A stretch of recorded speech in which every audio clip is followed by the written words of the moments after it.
ربنا هو الإله ما اصطفاه الواحد الحي كذا المليك نحمده ونصلی علی رسولہ الکریم، اما بعد۔ آج کا خطاب نوجوانوں کے نام۔ آج کی گفتگو کا موضوع خاص طور پر میرے نوجوان بھائی اور نوجوان بہنیں ہیں، اور میرے خطاب کا موضوع ہی نوجوان کیوں؟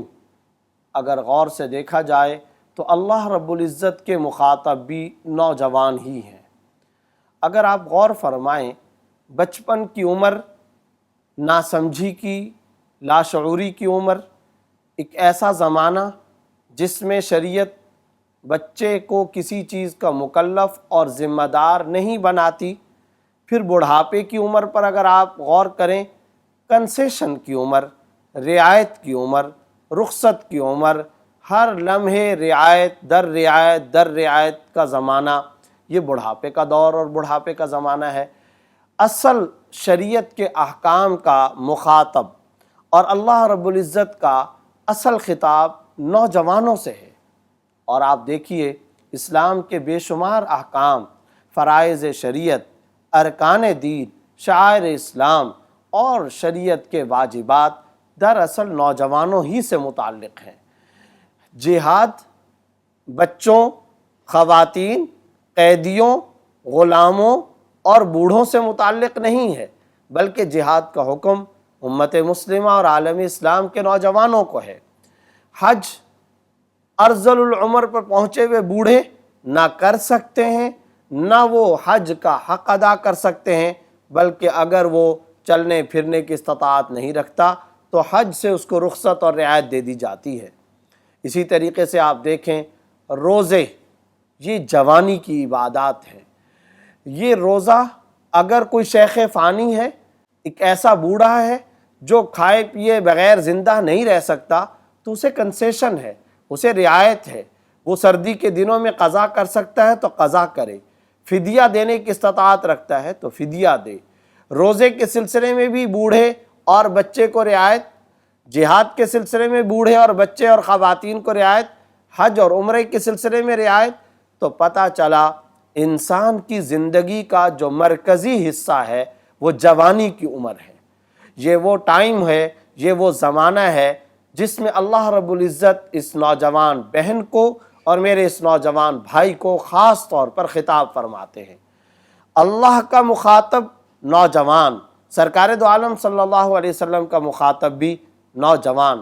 چنانچہ حضرت ابو ذر غفاری رضی اللہ تعالیٰ عنہ کی روایت، حضرت عبداللہ ابن عباس رضی اللہ تعالیٰ عنہما کی روایت مستدرک حاکم کے اندر موجود، اغتنم خمسا قبل خمس شبابک قبل حرامک، 5 چیزوں کو 5 چیزوں سے پہلے غنیمت جانو۔ پہلے number per, top of the list, آپ صلی اللہ علیہ وسلم نے جس چیز کو بیان فرمایا وہ یہ، بڑھاپے سے پہلے جوانی کو غنیمت سمجھو۔ اور بعض روایات کے اندر اسی جملے اور اسی فقرے کے فوراً بعد جو فقرہ اور جو جملہ سرکار دو عالم صلی اللہ علیہ وسلم نے بیان فرمایا وہ یہ، وَصِحَّتَكَ قَبْلَ سُقُمِكَ، اور اپنی صحت کو غنیمت جانو، اپنی بیماری، اپنے ضعف اور کمزوری سے پہلے۔ اللہ رب العزت نے قرآن کریم کے اندر ایک پوری سورت اتاری ہے جو نوجوانوں سے متعلق، بلکہ نوجوان کی ابتدائی زندگی، اس کے بچپن اور اس کی ابتدائی عمر سے متعلق ہے۔ پوری سورت اتار دی جسے سورہ یوسف کہا جاتا ہے۔ اس میں ایک رجل مومن، ایک بچہ جو کل کو جال کر کے پیغمبر بن رہا تھا، اس کے بچپن کے احوال، اس کے بچپن کے مکالمے، اس کا والد کے ساتھ بات چیت کرنا، اس کے خواب اور خوابوں کی تفصیلات، خوابوں کی تعبیر، یہ اللہ رب العزت قرآن کریم کے اندر بیان کر رہے ہیں۔ گویا کہ بچپن اور جوانی کو اللہ رب العزت نے اتنی اہمیت دی کہ اس کا مفصل تذکرہ قرآن کریم کے اندر اللہ رب العزت نے فرمایا۔ آج امت مسلمہ کے نوجوانوں کو ہی تمام دنیا کی تحریکات استعمال کرنا چاہتی ہیں۔ آپ کسی سیاسی تنظیم کو دیکھیں، ان کے قائدین آپ کو یہ کہتے ہوئے نظر آئیں گے کہ ہمارا ٹارگٹ نوجوان ہے۔ کوئی سیاسی جماعت، کوئی لسانی پارٹی، کوئی تنظیم، کوئی جماعت، کوئی فرقہ آپ کو یہی کہتا ہوا نظر آئے گا۔ کسی کو بھی آپ دیکھ لیں کہ ہم اچیو کرنا چاہتے ہیں اس مملکت کی یوتھ کو، ہم حاصل کرنا چاہتے ہیں اس ملک کے نوجوانوں کو۔ نوجوان ہمارا سرمایہ ہے، وہ یہ چاہتے ہیں کہ نوجوانوں کے ذریعے ہم اپنے مقاصد حاصل کریں، نوجوانوں کے ذریعے ہم اپنے مقاصد کو تکمیل تک پہنچائیں۔ لیکن یاد رکھیے، میں یہ کہنا چاہتا ہوں اور اللہ کی قسم سچ کہتا ہوں، نوجوان بھائیوں، میری نوجوان بہنوں، تم کسی سیاسی جماعت، کسی قائد اور کسی تنظیم، کسی پارٹی کے رہبر اور رہنما کے مخاطب اول نہیں ہو، تم دراصل اللہ اور اس کے رسول کے مخاطب اول ہو۔ تمہاری زندگیوں کی صبح اور شامیں امت مسلمہ کی عظمت کے لیے وقف ہونی چاہیے۔ تمہارے اوقات کار، تمہاری زندگی کا ایک ایک لمحہ تول تول کر کے تمہاری جانب سے خرچ ہو، اور وہ خرچ ہو عالم اسلام کو عظمت دلانے کے لیے، وہ خرچ ہو امت مسلمہ کی بلندیوں کے لیے، وہ خرچ ہو عالم اسلام امت مسلمہ کو نمایاں پن، ممتاز مقام، اعلیٰ درجہ حاصل کرانے کے لیے۔ کہ دراصل اگر آپ غور کریں، سرکار دو عالم صلی اللہ علیہ وسلم اور آپ صلی اللہ علیہ وسلم کے بعد ادوار خلفائے راشدین، فاروقی افواج ہوں یا صدیقی افواج، عثمانی افواج ہوں یا سیدنا حضرت علی کرم اللہ وجہہ کے افواج، یہ سب نوجوانوں پر مشتمل تھی۔ غرناطہ کو کس نے فتح کیا؟ شام و یمن کو کس نے فتح کیا؟ عراق و بغداد کو کس نے فتح کیا؟ الجزائر کی پٹیوں تک، افغانستان کے پہاڑوں تک، ایران کے جزیروں تک، افریقہ کے ساحلی پٹیوں تک صحابہ کرام، نوجوانوں کی جماعتیں پہنچی ہیں، جنہوں نے جا کر کے ان سب کو اسلام کے زیر نگیں کیا۔ پھریرا لہرایا ہے تو فاروقی پھریرا لہرایا گیا، جھنڈا لہرایا ہے تو مدنی جھنڈا لہرایا گیا ہے۔ شرحبیل بن حسنہ، حضرت خالد بن ولید، حضرت حذیفہ بن الیمان، حضرت بلال حبشی رضی اللہ تعالی عنہ، تمام صحابہ کرام جن کی آج قبریں شام کے دمشق الباب الصغیر قبرستان کے اندر موجود ہیں، یہ سب کے سب وہ صحابہ کرام ہیں جو اسلام کا پیغام امن، اسلام کا پیغام لے کر کے پوری دنیا کے اندر پھیلے ہیں، اور پوری دنیا کے اندر جا جا کر کے انہوں نے سیدنا فاروق اعظم رضی اللہ تعالیٰ عنہ کو خطوط لکھے، سیدنا فاروق اعظم رضی اللہ تعالیٰ عنہ کا مدنی سسٹم قائم کیا۔ یہی تو وہ نوجوان تھے جن کے ان تحرکات کو، اس نقل و حرکت کو دیکھ کر کے علامہ اقبال مرحوم نے کیا کہا تھا؟ دشت و دشت ہیں، دریا بھی نہ چھوڑے ہم نے، بحر ظلمات میں دوڑا دیے گھوڑے ہم نے۔ یہ سیدنا فاروق اعظم رضی اللہ تعالیٰ عنہ کی فاروقی افواج، صحابہ کرام کے لشکروں سے متعلق علامہ اقبال مرحوم کا کہہ رہے ہیں۔ علامہ اقبال کا پورا خطاب کا حصہ امت کے نوجوان رہے ہیں۔ امت کے نوجوانوں کو وہ مخاطب کر کے کہتے ہیں، ارے اے مسلم نوجوان، ارے ایک مومن نوجوان، آج تو ایرانی قالینوں کا دلدادہ بن چکا، تو فرنگی صوفوں کا عاشق بن چکا، کیا ہو گیا؟ تیری جوانی کو کس کی نظر لگی؟ یہ جوانی اللہ رب العزت کے سسٹم اور نظام کو قائم کرنے کے لیے تھی، یہ جوانی اس لیے تھی کہ تقوی تیرے دل دماغ میں بسا ہوا ہو، یہ جوانی اس لیے تھی کہ تو امت مسلمہ کا نگہبان بنے، تو امت مسلمہ اور عالم اسلام کا رہبر و رہنما بنے، تو ایک مخلص مجاہد اور داعی اسلام بنے۔ ومن احسن قولا ممن دعا الی اللہ وعمل صالحا وقال اننی من المسلمین۔ اس سے زیادہ سچی بات کس کی ہو سکتی ہے؟ جو اللہ کی طرف لوگوں کو بلائے، یہ بلانے کی طاقت جو رکھے گا وہی تو داعی بنے گا۔ ارے یہ دنیا میں تبلیغ کی نقل و حرکت کیا شیخ فانی کرے گا؟ کیا یہ 8-9 سال کا 5-4 سال کا بچہ کرے گا؟ نہیں، انسانی زندگی کا جو خلاصہ اور انسانی زندگی کا حاصل اور انسانی زندگی کا لب اور اصل حصہ ہے، وہ یہ جوانی کا حصہ ہے۔ اسی میں ایک مسلمان داعی کی شکل اختیار کرتا ہے، مبلغ اسلام کی شکل اختیار کرتا ہے، ترجمان قرآن کی شکل اختیار کرتا ہے، وہ حرکت کرتا ہے، نقل و حرکت میں آتا ہے، تو امت مسلمہ کی مائیں چین و سکون کے ساتھ سویا کرتی ہیں۔ امت مسلمہ کے بزرگوں کو اپنے ان نوجوانوں پر فخر ہوا کرتا ہے۔ یہ ہوتے ہیں نوجوان جو دراصل پوری دنیا کے حالات کے تابع نہیں ہوتے، حالات کو اپنے تابع کر دیا کرتے ہیں۔ یہ کسی سے متاثر نہیں ہوتے، یہ مؤثر ہوتے ہیں۔ یہ کبھی کسی کے شکار نہیں ہوتے، یہ خود شکاری ہوتے ہیں۔ یہ کسی کے دم چھلے سابقے اور لاحقے نہیں بنتے، یہ مخدوم ہوتے ہیں۔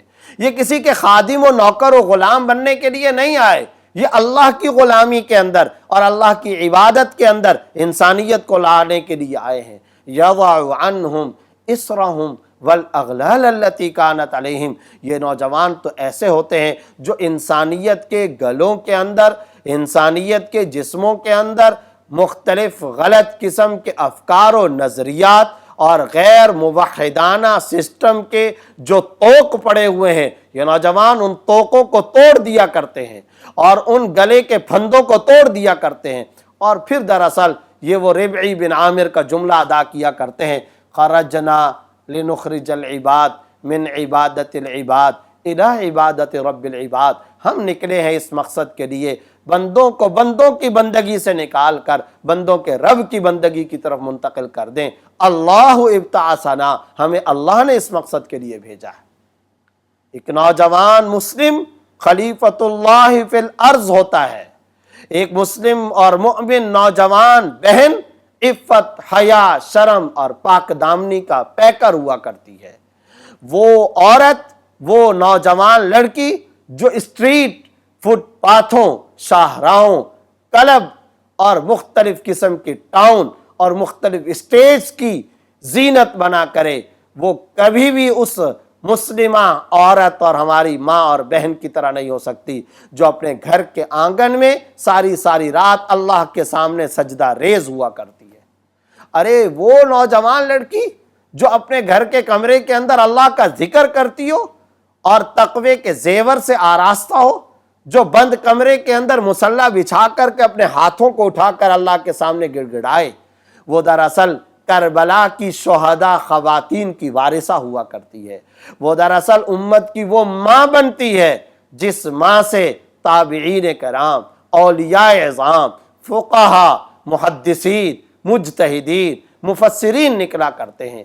یہ بیٹی کل کو ماں کی شکل اختیار کرتی ہے، پھر اس باکردار ماں سے جو نسل آگے تیار ہوتی ہے وہ نسل ہوا کرتی ہے جو اسلام کا لبادہ اوڑھ کر، اسلام کا رنگ اپنے رنگ کے اندر بسا کر، صبغت اللہ، اللہ کا رنگ، اللہ کا کلر اپنے اندر رکھتے بساتے ہیں اور اللہ رب العزت کی غلامی کے اندر انسانیت کو لانے کی جستجو جاری رکھتے ہیں، کوششیں کرتے ہیں۔ وہ چاہے کسی ایک ملک کی سڑک پر ہوں، چاہے وہ کسی عشرت کدے کی، کسی عیش و عشرت کے مقام پر ہوں، کسی شاندار فیسلٹیز والے بنگلے کے اندر ہوں، کسی شاندار محل کے اندر ہوں، لیکن جس جگہ پر بھی وہ موجود ہوتی ہے، وہ ماں، وہ بہن، جس جگہ پر بھی وہ موجود ہوتا ہے، وہ نوجوان، وہ ہمارا مسلمان بھائی، وہ دراصل گنبد خضرا کی نمائندگی کا حق ادا کرتا ہے، وہ مدنی ترجمان ہوا کرتا ہے،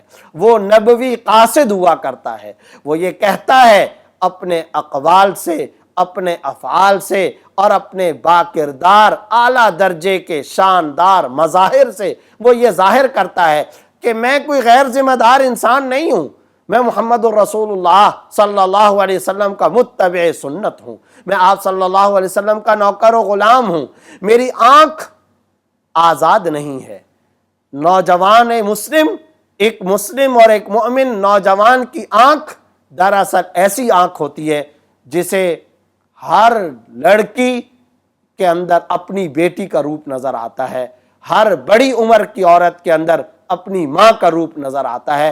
اس کی آنکھیں اتنی پاک دامن اور اتنی زیادہ باحیا ہوتی ہیں، اس کا اپنا کردار اتنا اجلا ہوتا ہے، وہ اخلاق و کردار کی اس بلندی پر فائز ہوتا ہے کہ اسے کھانے کے بجائے کھلانے میں خوشی محسوس ہوتی ہے، اسے پہننے سے زیادہ پہنانے کے اندر خوشی محسوس ہوتی ہے۔ وہ ایک سوشل ورکر ہوتا ہے، وہ ایک سماجی خادم ہوتا ہے، وہ بے کسوں مظلوموں کی مدد کیا کرتا ہے، وہ گلی کوچے کے اندر کسی پر ظلم نہیں ہونے دیتا، وہ اپنے محلے، ٹاؤن اور اپنے علاقے کے اندر ایک ایسا سوشل ورکر ہوتا ہے کہ جو مظلوموں کا ساتھ دے، جو پڑوسی بیوہ عورت کے لیے گھنٹوں گھنٹوں دواخانوں کی لائن پر لگا کرتا ہے، جو بزرگوں کا اس طرح احترام کرتا ہے کہ جب بزرگوں پر نظر پڑتی ہے تو وہ بس کی اور گاڑی کی سیٹ چھوڑ دیا کرتا ہے، وہ لائن کے اندر اپنے سے مقدم بزرگوں کا رکھا کرتا ہے، وہ چھوٹوں پر شفقت، بڑوں کا احترام کیا کرتا ہے۔ ایک نوجوان کی زندگی کا یہ اسوہ سرکار دو عالم صلی اللہ علیہ وسلم نے بیان فرمایا ہے۔